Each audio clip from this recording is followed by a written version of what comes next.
Hello, good afternoon. I'm back. So, today natahuman na ang ako ang I've finished my tour. Uh,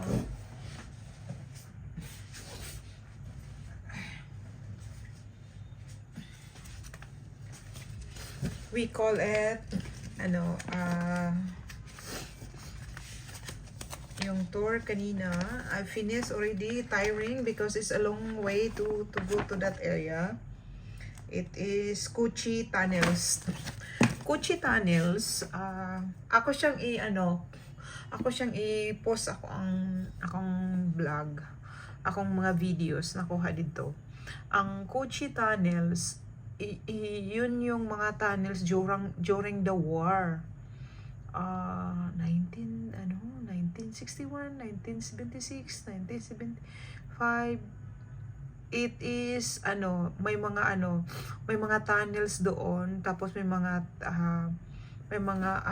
trap na ginahimo sa mga military. Tapos paano sa underground for 15 years sa underground, paano sila nabuhay. Ang daming namatay, ang daming, kunti lang, 6,000 lang ata ang nag-survive, but so many people died. Tapos naadito yung mga trap nga kanang mga trap nga ginahimo sa mga soldiers. And then paano sila namuhay, may sa tunnels may kitchen, may meeting room, may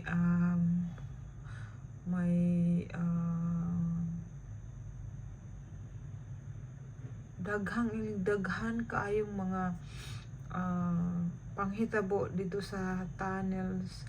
Ang ilahang mga machine asa ginastore. And then narito mga picture nga akong ikuan, mga naas lagi pang himong mga bunker. Naghimo sila mga bunker, at saka ang mga bunker is clay, not even concrete. So delikado kaayo. Ang tunnels nga narito yung tunnel na gusto nila taming musulod, pero kahagaling kay wala ko yung sulod sa tunnel kay dili ka makatindog og lakat, magyuko ka nya naman ko'y back problem, di ko pwede. So wala na lang ko hinday yun itog sud sa tunnel, mulusot ka sa pikas nga tunnel pod, opening at saka sa exit. So I didn't go there in the tunnel because it's so tiny hole, and then you cannot just walk straight. Half of your body you have to just during the war, I think they're crawling in that during the war. So and then they make so many traps sa windows, sa door. And then it's a little bit far. And then I also tried to do a firing range. Tapos naa dito ang mga types of rifles na gigamit sa war, mga from US, mga M16, mga machine gun, mga bombs. Oh my gosh. So naa dito documented tanan. And then the place was so nice. It's greenery. At saka dito sa Vietnam, marami silang rubber tree. Kung diri ka sa area nga medyo city, medyo crowded, and then siyempre polluted kasi maalikabok. So daghang kaayog sakyanan, daghan kaayog motor, mura gabaha ang mga motor dire. Di lang gabaha, gaparid ang motor dire. Dutera ang sakyanan dire. And then sadya kayo ang daan kay nagaikis-ikis ang mga motor, gaikis kontra sa mga sasakyan. Pero going to Cuchi Tunnels, not too much ano, medyo ano siya, probinsya, medyo malayo from the city. So parang Jupiter ang dili kay traffic, but the city itself, oh, it's so traffic. Ganina ang among bus tour nang baba ang mga uban dito sa ano marketplace, Central Market. They call it Central Market. If you go inside, there are so many lots of food, local food, and then but I didn't ano, kasi gikapoy ko kay nga no, init, alimuot kayo, singot kayo pa dito sa dito sa Puchi Tunnels. Nalimot pa ko da sa akong pamaypay akong gibilin sa ano sa bus. And then my war museum, lahat tanan dito mga tangke digira nga gigamit sa war naa dito, wala po ko hinaog kay nganong di kapoy ko gisipon ko sa AC, but it was fun. And tomorrow I will be going to I think I will be going to Mekong Delta. Mekong Delta na dito mga traditional food. Probinsya din siya. 7:30 daw pick upon ko diri sa hotel. And then we will finish at 5. Today I finished 3 o'clock because of the long travel and the traffic. So we reached there in the area sa ang dito sa Puchi Tunnels. We reached there, I think maybe we leave here 8 o'clock, and then we reached there maybe 9:30 or 10. 2 hours ago on drive because traffic man good. There is a city. And then we leave there at 2 o'clock or 1, 2 o'clock or 1:30. Then we reach here at 3 o'clock, 3:30. So, himpalit na lang ko. Himpalit ra ko local food. Like, himpalit ko pan nga, bun bread. Nice, yeah. And then, may cheese roll. And then, yung, ito. Uso nila to sa ilaha diri, ana. This is charcoal. Milk tea. And then palit ko og kanang noodles nga local noodles na try. Gusto to na ako fresh nga noodles galing kay ganinang buntag ang akong breakfast good kanang nalangsahan ko, wala ko ang akong gikaon ganinang buntag is naslay dire sa sa kuan, naslay dire kanang breakfast mabayad ka, galing kay giluod jud ko ang omelet, piting luura, ang sausage giluod ko, wa ko gikaon nga tarong buntag sayo. Pero dito sa sa Puchi Tunnels dito'y daghang mga himpalit ra ko og coconut milk tea. And then yung nag-firing nag-firing range. Oo. And then may lunch mi nga libre. Guess what? Kamuting kahoy. Kay sa una daw panahon sa gera, daghan kuno kay ilang lutuon nya ikip nila for a long time para kanon, which is doon sa tunnel. Hamaki mo yan na they live in the tunnel for 10 years. Oh my god, that is too much. And it's very hot. Now here is dry, meaning it's hot. But on our way back here, it's start to rain, nagtaligsik. So, better that I did not drop off in the market and even in the War Museum. Tomorrow, we will be going to Mekong Delta. Mekong Delta. We'll go for the traditional food. We'll visit the river.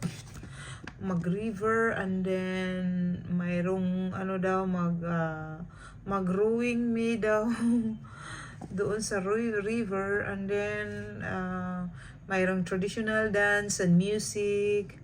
It's a long day also. It's starting from 7:30 to 5 p.m. and it is very, it's very hot. Now here is dry, meaning it's hot. But on our way back here, it's start to rain, nagtaligsik. So better that I did not drop off in the market and even in the War Museum. Tomorrow we will be going to Mekong Delta. We will go for the traditional food. We'll visit the river. Mag-river, and then mayroong traditional dance and music. It's a long day also. It's starting from 7:30 to 5 p.m. and it is very It is very very nice, and it's part of the history there is a Vietnam during the war. Umakin mo yan, during the war, ang nag-survive lang is 6,000. That is huge, but so many people died. Oh my.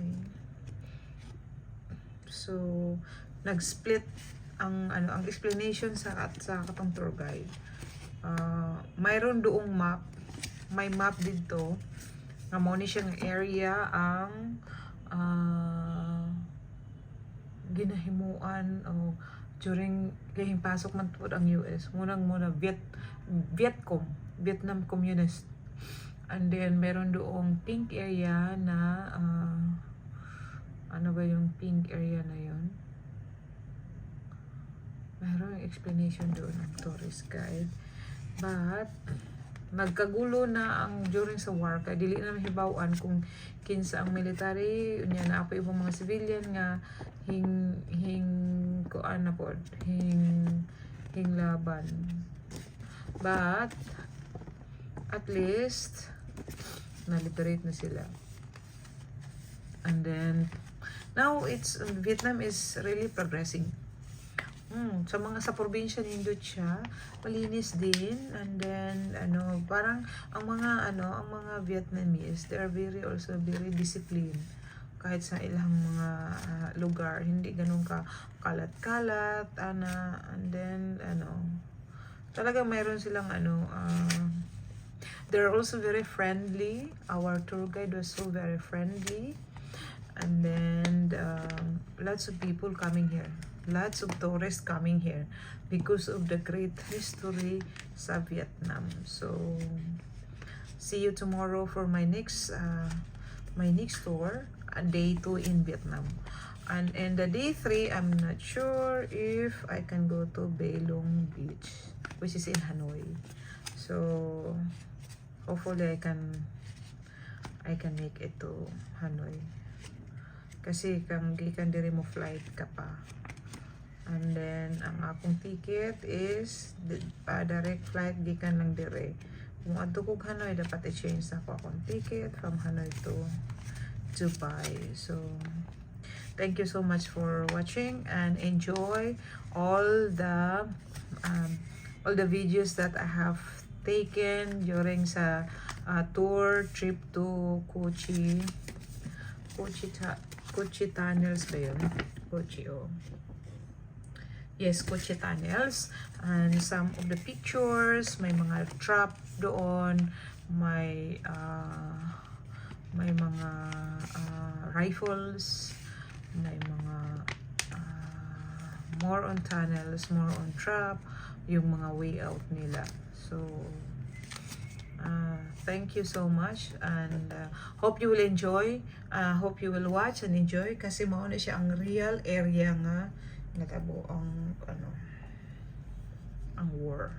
So thank you so much. Bye for now. See you tomorrow. God bless and have a godly day. Hope you will like it, and enjoy for watching. Thank you so much. Bye for now. This is the way going to the tunnel. Yes. Kochi Tunnel.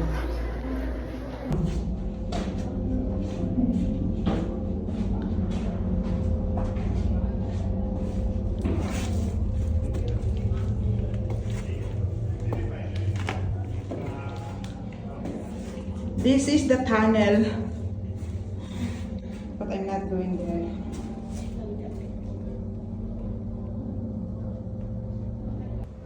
Oh my God, they will come up here.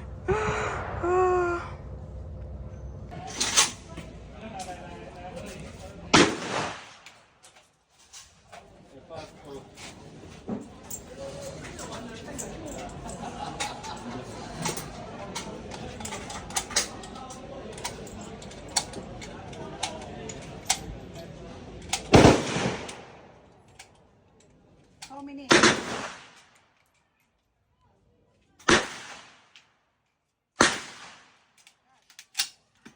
One.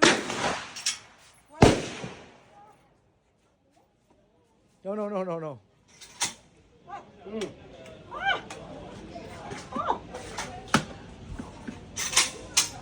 Don't go. Okay, I got my gosh. Yeah.